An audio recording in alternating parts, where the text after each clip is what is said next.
जय माँ मरी आप सभी को। मरी माँ सदा सहाय। आज का जो विषय है बड़ा ही अच्छा है और आपको इस विषय में काफ़ी ज्ञान मिलेगा।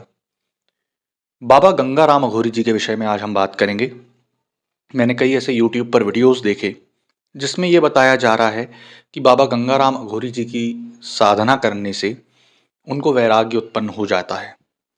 वो संसार की मोह माया सारी चीज़ों को त्याग करके धन की आवक को रोक देते हैं, सारी मायाओं को त्याग कर देते हैं। और साधक जो उनका होता है, जो बाबा गंगाराम अघोरी की साधना करता है, वो कई बार निर्धन तक हो जाता है। तो क्या ये सत्य है? इसका आंसर है जी नहीं, बिल्कुल गलत है। बाबा गंगाराम अघोरी का जो मंदिर है जबलपुर में दमोह नाका स्थित चंडाल भाटा मंदिर में है। वहाँ पर मंगलवार, शनिवार और गुरुवार अत्यधिक भीड़ रहती है। हर संडे भंडारा होता है। मैं ऐसे कई लोगों के घर आपको दिखा दूंगा जो बंगलों के तौर पर बने हैं, करोड़ों के बंगले बने हैं और लिखा है श्री अघोरी बाबा कृपा। तो ये लोग जो हैं, या तो इनको बाबा गंगाराम जी के बारे में पूरा नॉलेज नहीं है इसलिए ऐसे वीडियोस बनाते हैं, या इन लोगों ने साधना नहीं कर रखी है इसलिए ऐसे वीडियोस बनाते हैं। ये सारी चीज़ें हैं। तो इसलिए मैं इस पर ज़्यादा टिप्पणी नहीं करूँगा, क्योंकि जितना जिसके पास ज्ञान होता है वो उतनी ही बातें करता है।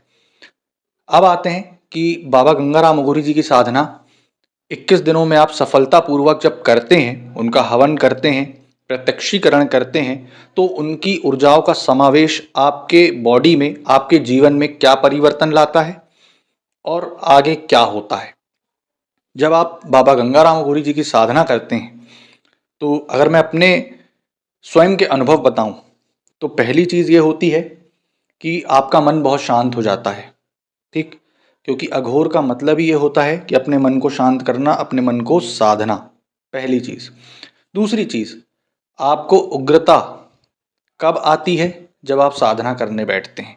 पसीना बहुत आना, डर बहुत लगना, सुनसान चीज़ें दिखना।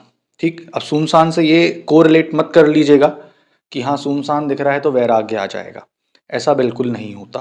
ठीक, हाँ, सपने में आपको शमशान, अंधेरा, काला, बिल्कुल गुप अंधेरा, ठीक, जैसे जब पानी का सीज़न होता है, बारिश का सीज़न होता है, तो चारों तरफ काले बादल छा जाना, शमशान में दिखना, ये सारी चीज़ें होती है। ठीक, उसके आगे आते हैं तो 5वें या 7वें दिन से ये अनुभव आने चालू हो जाते हैं कि आप भय मुक्त हो रहे हैं। ना आपको किसी चीज़ का भय है, ठीक, ना आपको किसी चीज़ का डर है, निडर हो जाते हैं। उसके बाद 11वें दिन से ये अनुभव चालू हो जाते हैं कि आपके जो शारीरिक बल और मानसिक बल, जिसको अपन बोलते हैं एक चेतना का एक आयाम होता है, आप उससे आगे उठने लगते हैं। आप लोगों के बारे में स्कैनिंग अपने आप अपने मन से बता सकते हैं। अपने आप आपके मन में विचार आने लगते हैं कि हाँ मेरे साथ ये गलत कर रहा है, मेरे साथ ये सही करता है, या मेरे साथ ये मीठी छुरी बन करके बैठा हुआ है। ये करते हैं बाबा गंगाराम अघोरी।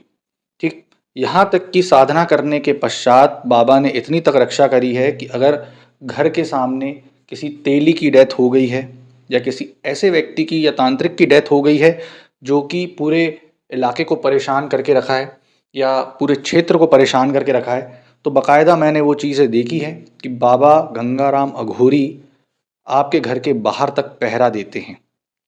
क्योंकि हमारे साथ ये हुआ है कि बाबा गंगाराम अघोरी घर के बाहर कई लोगों को पहरा देते हुए दिखे हैं। ठक ठक की आवाज़ आना, इनका जो स्वरूप रहता है बहुत ही उग्र रहता है, बड़े बड़े लंबे लंबे बाल, हाथ में डंडा लिए, और बहुत ही उग्र रूप से दिखाई देते हैं। जैसे कि एक बुजुर्ग व्यक्ति जब बहुत बड़े केश और बाल लेकर के चलता हो और बहुत ही ज़्यादा वो मदहोश रहता हो। इस कारण से इनको सात्विक और तामसिक दोनों तरीके से सिद्ध किया जाता है। एक मैं भ्रांति और हटा दूं कि कई लोग ये बोलते हैं कि बाबा गंगाराम अघोरी को तामसिक ही भोग लगता है। हाँ, तामसिक भोग ज़्यादा लगता है, ये मानता हूँ। सूअर के बच्चे की बलि, बकरे की बलि, मुर्गे की बलि, अंडे की बलि, ये सारी चीज़ें लगती है, परंतु ऐसा नहीं है कि इनको सात्विक रूप से नहीं चलाया जा सकता। सात्विक रूप से भी चलते हैं बाबा। बाबा आपकी प्रार्थना, भाव, निष्ठा के ऊपर भी चलते हैं, परंतु जब आप साधना करते हैं तो उनको भोग प्रसाद देना, ये सारी चीज़ अनिवार्य होती है। बाबा गंगाराम अघोरी आपकी इतनी तक हेल्प कर देंगे कि आपको, अगर आप किसी भी परेशानी में फंसे हैं, ठीक, और आपको समझ नहीं आ रहा है कि क्या करना है, तो वो आपको ज़रूर किसी ना किसी तौर पर रास्ता दिखाएंगे, परंतु आपको उनकी साधना और निष्ठा सारी चीज़ें करनी होती है। ठीक, इसलिए बोला जाता है कि बाबा गंगाराम अघोरी को सिद्ध करना चाहिए, उनकी साधना करनी चाहिए, उनके शाबर मंत्रों का जाप करना चाहिए। इसलिए साधक जो भी हैं, बाबा गंगाराम अघोरी से रिलेट करते हैं, उनको प्रेम करते हैं, बाबा को चाहते हैं, उनकी साधना अवश्य करें। ठीक, डरे नहीं इनसे कि ये शक्ति बुरी है। क्या बाबा गंगाराम अघोरी तंत्र काट नहीं कर सकते? बिल्कुल कर सकते हैं। मारन नहीं कर सकते? कर सकते हैं। उच्चाटन, विद्वेषण, वशीकरण, स्तंभन, पूर्ण षट कर्म और उनके 9 प्रयोग बाबा गंगाराम अघोरी करना जानते हैं। घर कीलना, चौकी लगाना, पहरा लगाना, घर बांधना, घर उत्कीलित करना, सारी चीज़ें करना जानते हैं वो, और सारी चीज़ें करते भी हैं। परंतु उनका साधक वैसा होना चाहिए। उनके साधक कभी भी किसी से पीछे नहीं हटते, पहली चीज़। इसलिए इनकी साधना अवश्य किसी भी साधक को करनी चाहिए, जो भी तंत्र मार्ग में आगे बढ़ना चाहते हैं, तंत्र मार्ग में रुचि रखते हैं और तंत्र में कुछ हासिल करना चाहते हैं। ठीक, बड़े बड़े जिन, खबीस, बरम बाबा चुटकियों में निकाल देते हैं, पता नहीं चलता।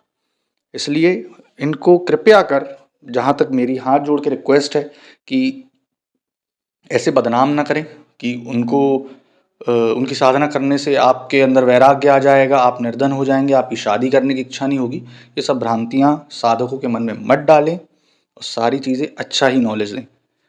आशा करूँगा आपको जानकारी पसंद आई होगी। जय माता मरी।